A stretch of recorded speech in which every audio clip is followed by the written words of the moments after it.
So now it is my joy and honor to introduce today's speaker. We've had him here many times. He was a treasure for us from the pandemic and when we were not meeting in person and we were just bringing our speakers in virtually. And it was a wonderful way to bring someone in who I'd been following on Instagram and Facebook for a long time, who was bringing this wonderful message, but who's on the East Coast.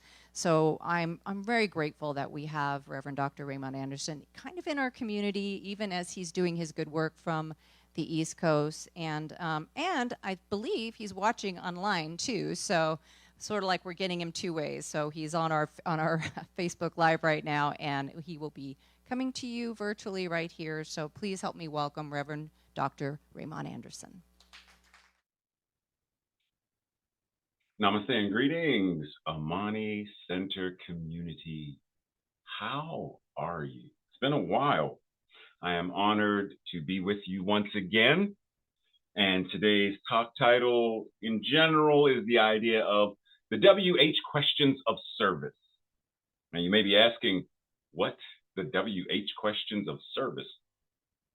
I have found in my years of being a sign language interpreter, teacher, and this thing called spirituality, that the asking of a question is the invitation to the answer, which is an invitation to change and transformation and evolution.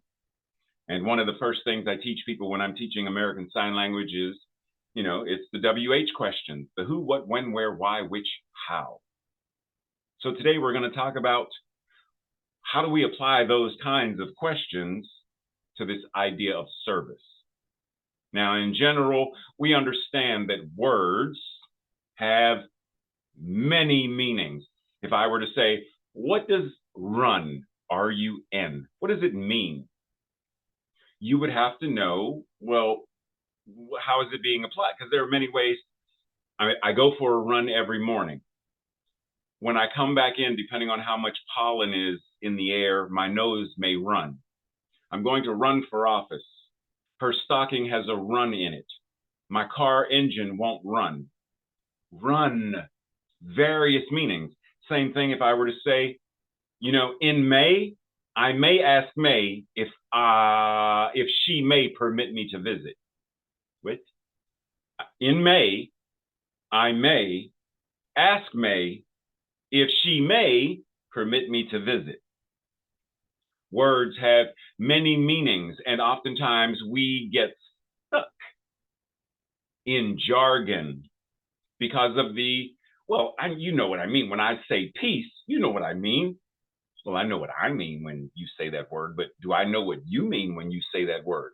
We use so many words within the scope of spirituality, be it God, be it heaven, be it consciousness, whatever it is, and we get caught in jargon oftentimes, which makes it even more challenging to grow, to evolve, to shift, to change. When people say or lump a group together and say things like, well, you know how that political party is, and they'll a term, you know how Republicans are, you know how Democrats are, you know how people of color are, you know how white people are. Wait, did you just put everybody in as though one single word encapsulates it? Language doesn't work that way. Because if I say the word pie, your mind should immediately jump to pie. Are you talking about like apple pie, blueberry pie? Are you talking about pie, P-I, meaning the mathematical? What kind of pie? Jargon in and of itself is not the issue. It's allowing jargon to become our default setting and continued setting versus being able to backtrack, move beyond jargon, move deeper into it. So I can say, if I'm talking to my, at one point, 9-year-old grandson, 13 now, and he asked me a question about, Papa Ray, when you said on Sunday, God or prayer, what is that?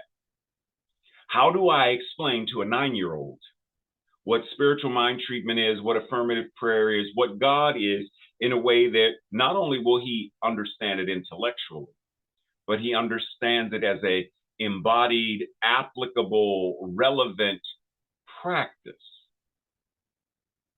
Words, love your neighbor. First of all, I need to know what you mean by love, because the Greeks identified several different. Mania is a form of love. It's not life affirming, but it's a form of love. And neighbor, when you say neighbor, it's easy to get caught into the jargon. So if we want to truly evolve, shift, change, grow individually and collectively, then we are invited to really explore deeper meaning that we can apply.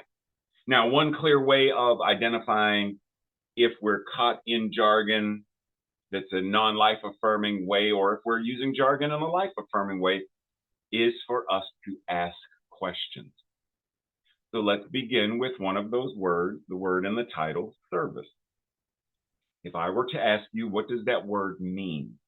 Service. What does service mean? There's going to be your first initial service that comes to your mind.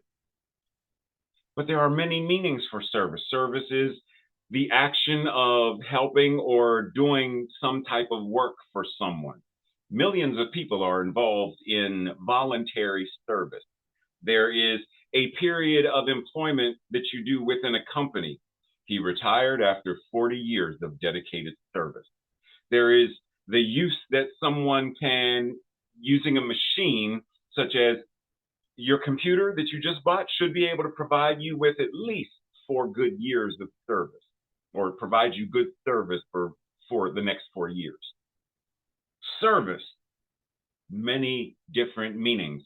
Someone who is employed, quote unquote, as a servant, such as, it's pitiful how low wages are for those who do domestic service work. Service has many, and we could go on. The advice that someone gives to a customer during or after goods are sold. Our aim at this company is to provide quality service. The action or process of offering, serving food and beverages to customers. There is a piece of work that is done for a client or a customer that it doesn't involve manufactured goods, such as highly customized goods and services. Many, many, many. A regular bus service, regular electrical service, the U.S. Fish and Wildlife Protection Service. There are many, many, many, many, many, many. There's also what we know as a ceremony of religious worship, etc., such as a funeral service, a Sunday service. Right? We've got more and more and more. So when we say service, being of service, what are we talking about? So let's take that and go even deeper. Let's take a few of those and expand upon them in ways that we can transform our lives individually and collectively. Are you ready? Are you game? Then let's go. So let's say service, the activity or the action of helping someone, of doing some kind of work for someone.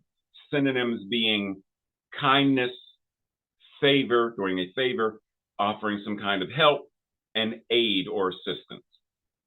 And we'll look at a ceremony of religious worship according to some prescribed form, like Sunday service.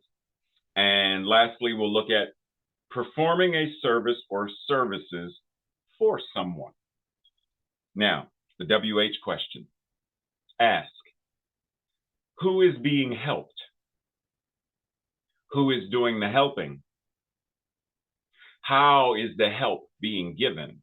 And you could swap out help for assistance. Who is being assisted? Who is doing the assisting? How is the assistance being given? When is it being given? Where is it being given? Now let's pause for a second, because once again, if we're only offering assistance, offering help during the time of a Sunday service, then what happens when people leave to go home? Are we as a community still in service to members when they are at home? Are we as a community also in service to those who may not specifically be in this community, but we offer some kind of help, assistance, something to even them? So maybe at our community, once a month, we volunteer at the local food bank. Maybe we operate at the local shelter for the unhoused, and we provide food, or we serve food. None of those people come to this specific community, so we go to them. So where is the help or the assistance being given? Why am I, or why are we helping others, assisting others?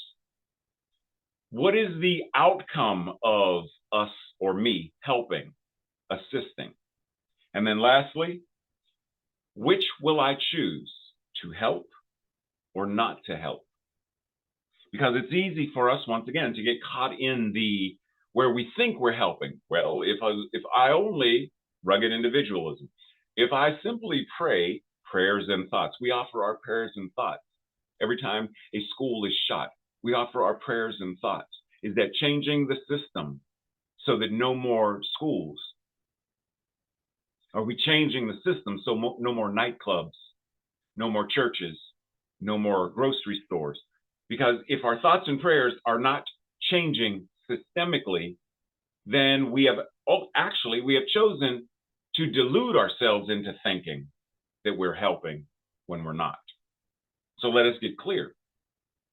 Am I going to help and assist, or am I not? What about, who am I being kind to? How am I being kind? When am I being kind? Where does my kindness show up?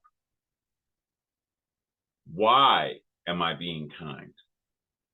What is the outcome of my being kind? And which will I choose, to be kind or not to be kind?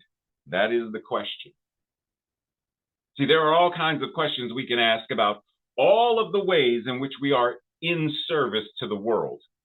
And if we are really creating a world that works for all, then these questions must be asked and seriously considered. Because what we tend to do in New Thought is we tend to play it safe and comfortable, rather than actually doing the work of changing individually and collectively. That's why that last question was offered. Which will I choose? Which will I choose? Which will I choose? To help or not to help? To be kind, not to be kind? To love, not to love? To forgive, not to forgive? Which will I choose? And be honest. Because if there is no measurable way of, if I am being kind, then there is some measurable something that can be witnessed, evidenced in the act of kindness. That's why the question is, and what is the outcome? That the end should change something. If I am being of service by providing backpacks to kids going to school, we can measure the outcome. How many backpacks were put together and how many were given? 200? 200 kids have backpacks because of the work we did in service? That's measurable. How are we doing measurable and being measurable in our service to the world? Now, in all honesty, there are going to be situations and there are going to be people that do not warrant your help or your kindness per se. Now, that may sound harsh, but it is real. Because if we were to say, do we expect a woman who is being assaulted to be kind to her assaulter? Do we expect her to help him in some way? Do we expect the person being mugged to help the mugger and be kind to them? Do we expect a person of color who is being harmed by someone in the Klan to be kind? Do we expect the Jewish person who is being harmed by the neo-Nazi group to be kind, to be helpful. Now, we do not expect that. It would be unrealistic. But in all of these instances, the first and foremost primary application of life-affirming service, help, kindness, and all, is for the individual who is being harmed to address their healing. Number one. Because in the addressing of their healing, they are able to change and transform. Because we do not heal in isolation, we heal in community. So when I know that someone in my community has been harmed, how do I now show up with them, offering assistance, kindness, nurturing, support? How am I being of service? Now, both of these have nothing to do with the person who caused the harm yet. Regarding the person that caused the harm, what is ours to do regarding systemic ills? There are some who feel called to service to address those systemic ills, the diseases that created and further promote the spread of Islamophobia, homophobia, homomisia, colorism, ableism, gender bias, and more. For example, in an operating room, is the patient expected to contribute to their own surgery? Like when I recently had surgery last year, April, was I expected to make incisions and, use the robotic arms to go in and remove my own prostate? No. My job was to show up. My job was to relax and surrender to the anesthesia and surrender to the capable, skilled hands of all who were in service to my health and well-being. Those who were there, it is their role as the trained service medical professionals to then do what is theirs to do. So when we ask the question, how are we being of service to the world? How are we showing up?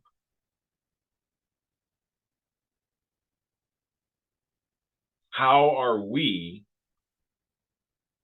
doing whatever it is that is ours to do regarding any of individual, collective community, and collective global, whatever the diseases or systemic ills are? If I feel a certain, for example, we'll go with me. I hear you. We'll go with me. I feel a certain affinity for members of the deaf community. So one of the things I ensure that when I am doing a Sunday message at my community is that we have sign language interpreters to provide interpreting for the Sunday message. And when we have classes and a deaf person wants to join in, that the classes or the weekly groups, like our Wednesday night Science of Mind and Spirit discussion group, if our deaf member or another deaf member or person wants to attend, do we provide sign language interpreters to provide language access? Are we providing an inclusive, truly inclusive environment where, so our thing is to ask ourselves, how am I being of service to the world? How are we being of service to the world? How are we showing up in real world situations and issues? How are we speaking in general? How are we speaking about systemic ills? How do we talk about racism, sexism, homophobia? How do we even talk about them? Do we talk about them from a space of, oh, woe is me, for these things exist and they shall always exist, for there is nothing we can do but offer our prayers and thoughts and meditate upon, pull ourselves up by our own bootstraps? for it is my consciousness that I focus on and not yours, my own. That's not going to do anything in the grand scheme of creating a world that works for all. If we relegate certain topics as taboo topics and they are unspiritual, like politics, it's not spiritual. Well, wait a minute. If spirit is all there is, then what actually is not spiritual? Spirit is all there is. And so the people who created politics, whatever that means, because we don't want to get caught in the jargon of that either, they use the same creative process that Julia Child used to create a souffle. It's the same creative process. It's using the same law of mind and action. It's using mental equivalence. It's all the same spiritual stuff, whether you're creating this or creating that. So if you're creating the souffle and the souffle doesn't turn out the way you want it to, you change something. If this is not, you change something. But if we're not willing to talk about it, how do we change it? You can't heal what you won't identify. If there's something going on, hold on, I have to make a phone call. Hello? Oh, hey, Culligan man. So yeah, there's a problem in the house. I need your help. You said, what is the problem? How do I tell him that there's a clog in the sink without using the words? Because if I talk about the clog in the sink, then I'm going to, by the law of attraction, create more clogs in the sink. So yeah, there's something going on that needs your. We cannot change what we will not identify. And it is actually an immature use of law of attraction and spiritual practices to imply that by saying it, last Monday I felt depressed. Be happy all the time. Be happy all the time. Don't say you're depressed. Be happy all the time. Because if you say you're depressed, you'll be more depressed because you're attracting more depression and depressed. It doesn't work that way. That's a kindergarten understanding of the law of attraction. And when we do that, we get stuck in that. We get stuck in that. We get stuck. You get my point. If we want to evolve, if we want to transform, if we want to create a world that works for all, then we must bring everything into spiritual practice. Heal it, address it. In closing, I want to leave you with a couple of things. Reverend Dr. David Alexander, in his new book, Freedom from Discord, The Promise of New Thought Liberation Theology, he says, too often we make the mistake of confusing our limited experience with the universal truth of whatever it is, of something. We are ignorant of the history that precedes us, even as we act as history's fiercest defenders. In reality, what we are actually defending is our own comfortable understanding of the truth, or the way it has always been for us. Are we ready to move beyond simply being comfortable? Reverend Dr. Martin Luther King Jr. once said, the arc of the moral universe is long, but it bends towards justice. What does that mean for us in creating a world that works for all? Well, Rabbi Shapiro said in a recent issue of Spirituality and Health magazine, the long arc of the moral universe doesn't bend of its own accord, but rather under the weight of those with the power to bend it. Breathe. Because oftentimes many of us feel that we don't have the power. You don't have the power. You don't have it. You are it. It is you. Breathe. Because Dr. Ernest Holmes said, whatever is true about God is true about you. That's number one. Before every radio broadcast, he would say, there is a power for good in the universe, greater than I am, greater than you are, and you can use it. And I always remix it and say there is a power that is ultimate, absolute good, and it is the universe. And not only can you use it, you can't help but to use it because it is what you are. So you don't simply have faith. That which is faith has you. That which life-affirming faith is you. As German philosopher, theologian Meister Eckhart said, between me and God, there is no between. Between you and God, there is no between. There is no between. There is only that which is life itself. There is only one life, and that life is God, and that life is living, moving, and having its beingness as you right now. So rather than tell the story of, I don't have the power to change this, that, or the other, in the operating room, your task may not be anesthesia. Your task may be monitoring the blood pressure. Do what is yours to do, but do it.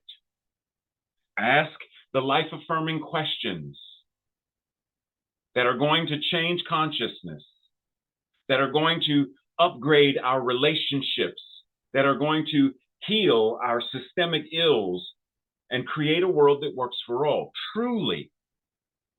But we have to be honest. We have to operate with a level of integrity based upon what being of service truly means.